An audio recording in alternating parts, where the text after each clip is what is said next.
Hey, welcome to this video.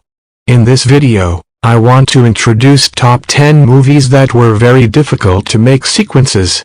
In Top Most Lists channel we make top video about films, animation, movies, anime, and other things. Let's go to the video.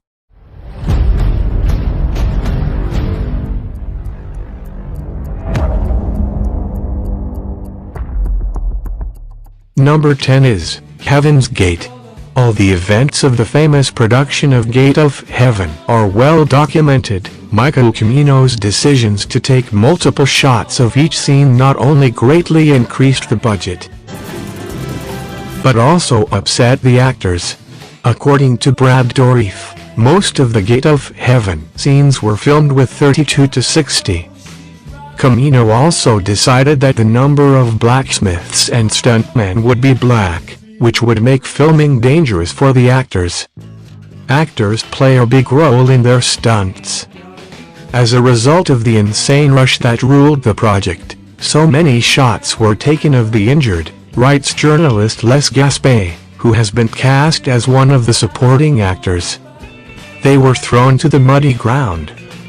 One of the actors was kicked in both legs by horses. Several people were thrown out of the wagons. Number 10 is The Evil Dead. Sam Raimi's own low-cost horror film production had become a full-fledged horror film. For example, the legs of the actor Alan Sandwich were crushed while performing a night scene in the freezing cold, while he was wearing nothing but a nightgown, and finally left the acting. Raimi himself describes the hard filming of The Evil Dead in With the Evil Dead. I have never worked so hard in my life, the weather was so cold. After Philo team left the project, I had to use the camera myself. I was my own assistant and I uploaded the binoculars myself. I also had to bleed Bruce Campbell myself. My hands were up to my elbows when I realized I had to change the camera film or change the lenses. So I had to wash the artificial blood off my hands. The weather was very cold and we had no heating. All we had was a coffee maker, full of coffee, not water. So I had to pour hot coffee on my hands to both clean the syrup and warm my hands enough to be able to load the 16mm cameras.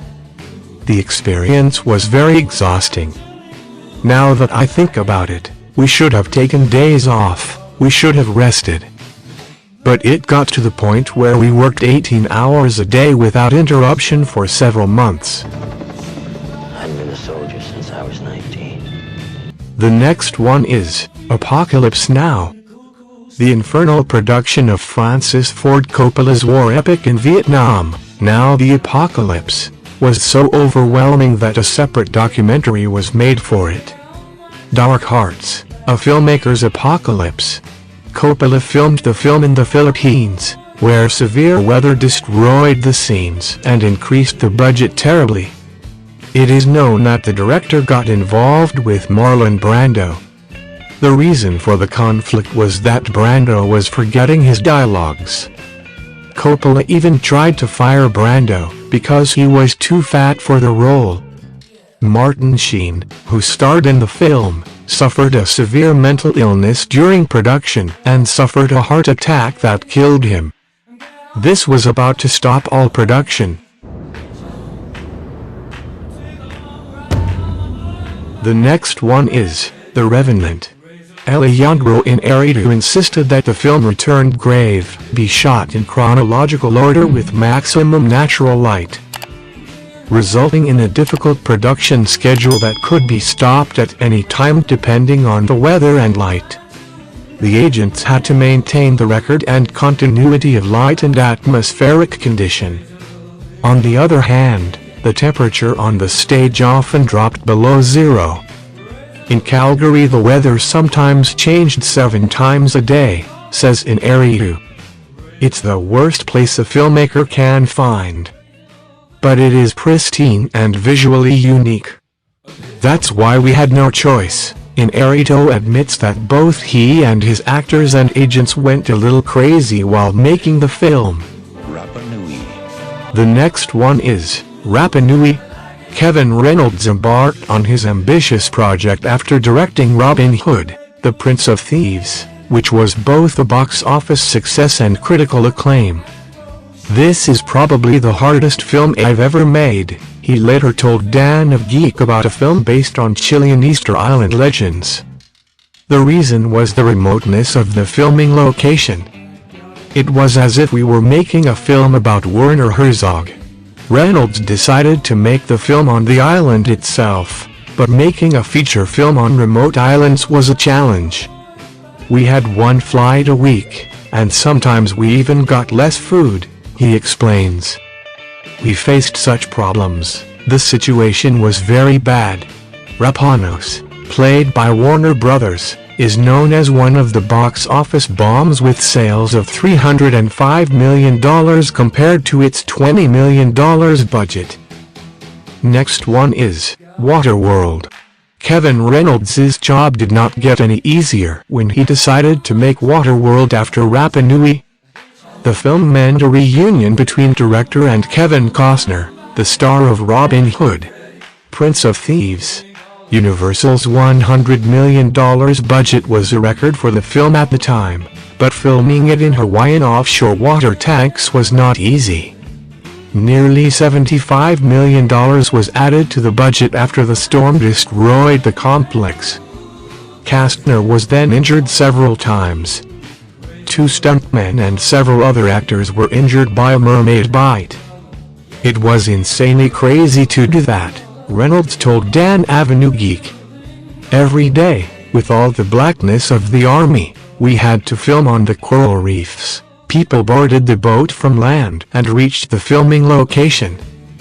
So you have to get dressed for hundreds of people before they get on the boat, get them on the boat, get to the waterfalls, put them all in a filming position.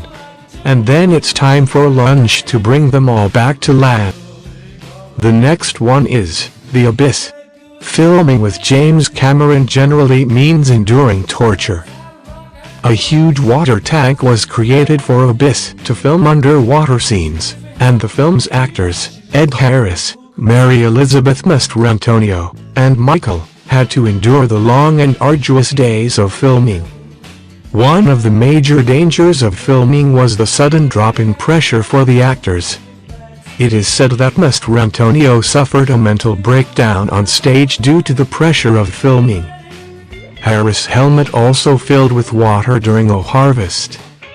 Cameron himself admitted about the film, "I knew it would be difficult to produce a film. But even I did not know how much. I never want to experience that again." Here, in a world where the sun burns gold. The next one is Alien 3. The experience of making Alien 3 was so overwhelming for David Fincher that he has long intended to remove his name from directing the film. Fincher was the first director to replace Vincent. The studio did not allow Fincher to bring his personal taste into the film. On the other hand, the script was written and even rewritten during the filming, which tied Fincher's hands even more.